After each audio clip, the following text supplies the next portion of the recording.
Perfect Meals Chef video series. Here we are today with my grandmother and we're making her famous chocolate chip cookies.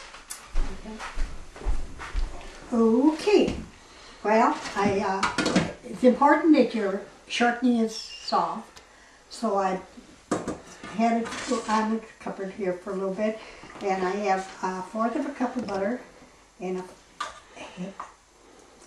not a fourth of a cup, a 4 pound of butter and a half a cup of Crisco, and I'll blend it together.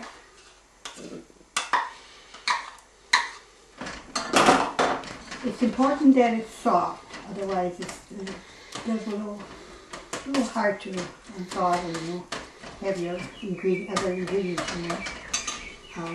Now I'll add 1 cup of light brown sugar.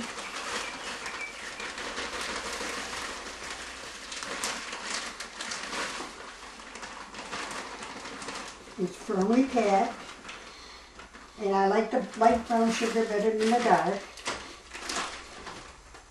And you pack it down. And then I need half a cup of white sugar.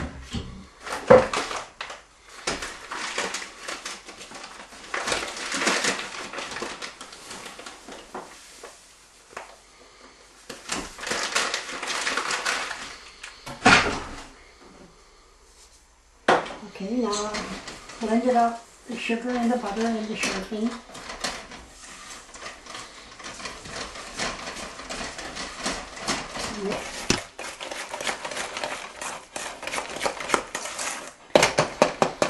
It's important to blend it, but it's not good. It has to be mixed that thoroughly. Okay, and now we're going to get some eggs. 2 large eggs. They say it's a good idea to keep your eggs in room temperature for a little bit. I never do, but I guess maybe there's a reason for it. 2 eggs. And thoroughly mix that again.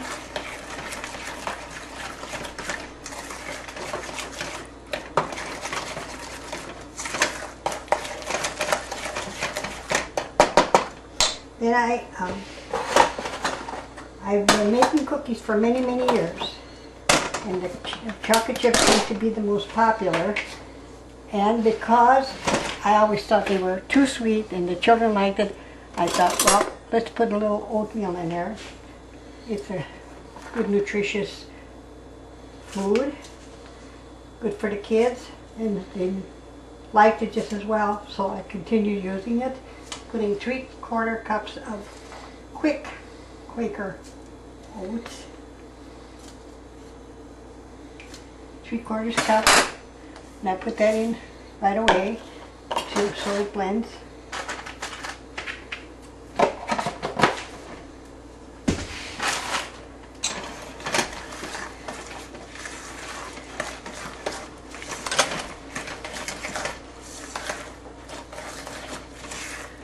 Then time to put the flour.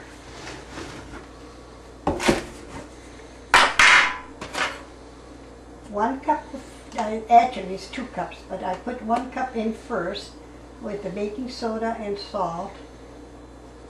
The other cup I put in there to mix with the chocolate chips. So 1 teaspoon of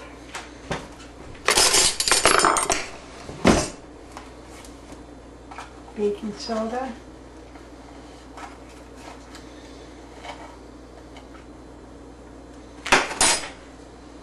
and a quarter or half a teaspoon of salt.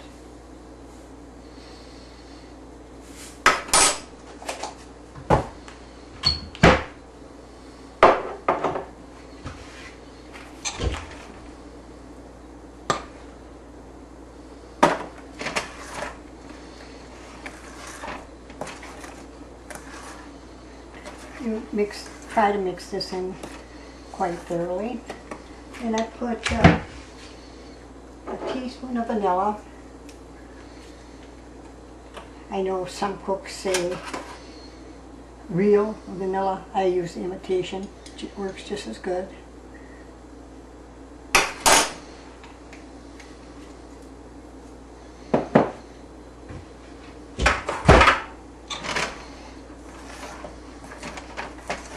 You don't have to beat this. Just mix this so it's thoroughly blended.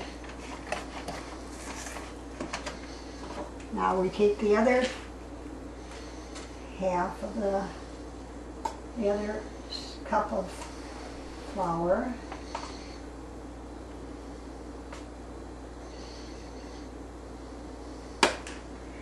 And this is when I put the chocolate chips.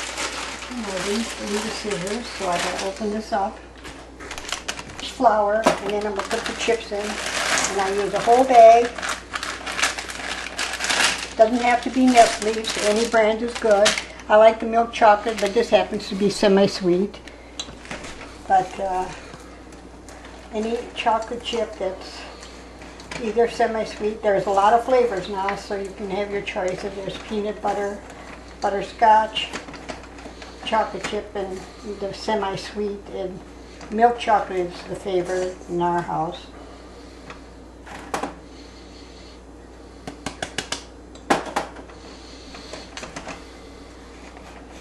Now this is the last part of the chocolate chips, cookies, and now I'm just gonna work so it's all the flour is being blended in.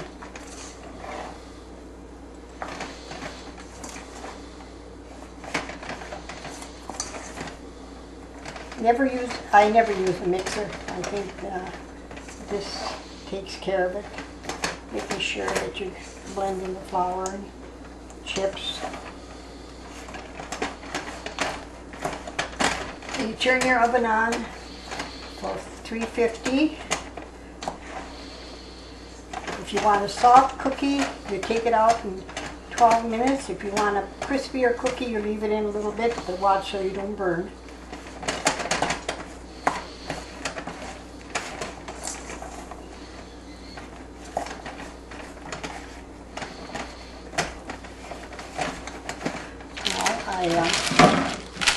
I don't like to grease the pans, just lightly.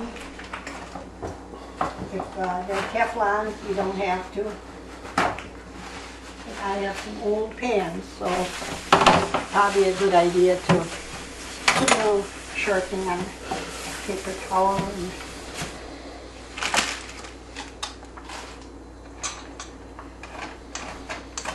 Now my oven is warm enough, and my dough is blended, so I'm trying to just find one of my largest teaspoons.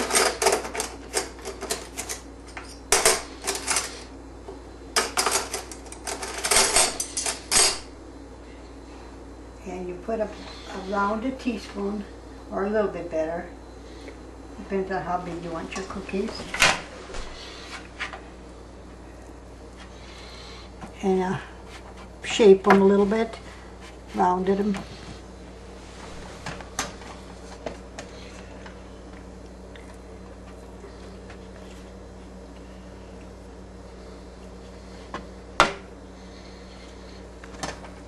You notice there's a lot of chocolate chip, but that's why they're called chocolate chip cookies.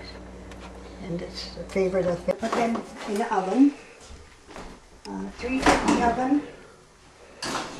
I don't have a timer, so I'm going to watch my clock.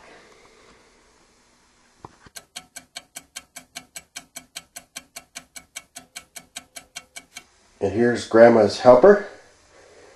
She doesn't get by a day without Copper, the famous cat, the 20-pound cat. Say hi, Copper. Copper, hey, rare, rare.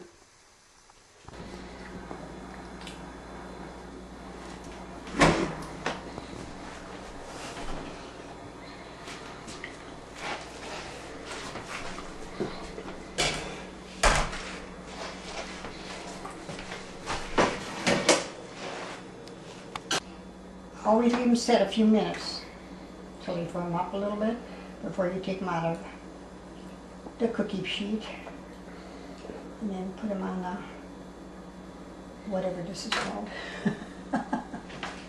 Cooling rack. cooling rack. See, it's important. You see, they're too soft if you take them out too early. Let them set before you take them out.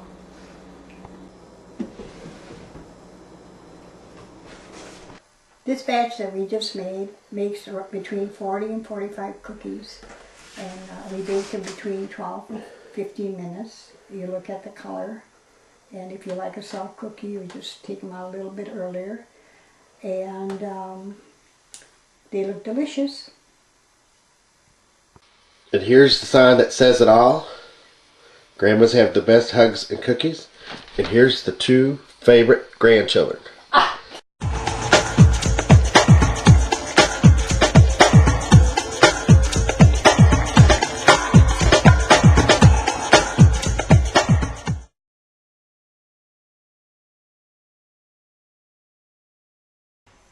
Hi, welcome to Perfect Meal.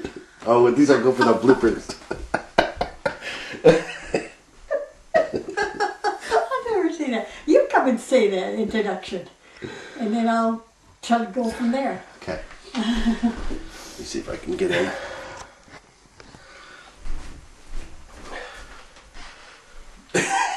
Welcome to Perfect Meals Chef Video Series. Today I have my grandma making our favorite Christmas. What are you making? Chocolate chip cookies. Okay. Okay, we're gonna do this again. Okay.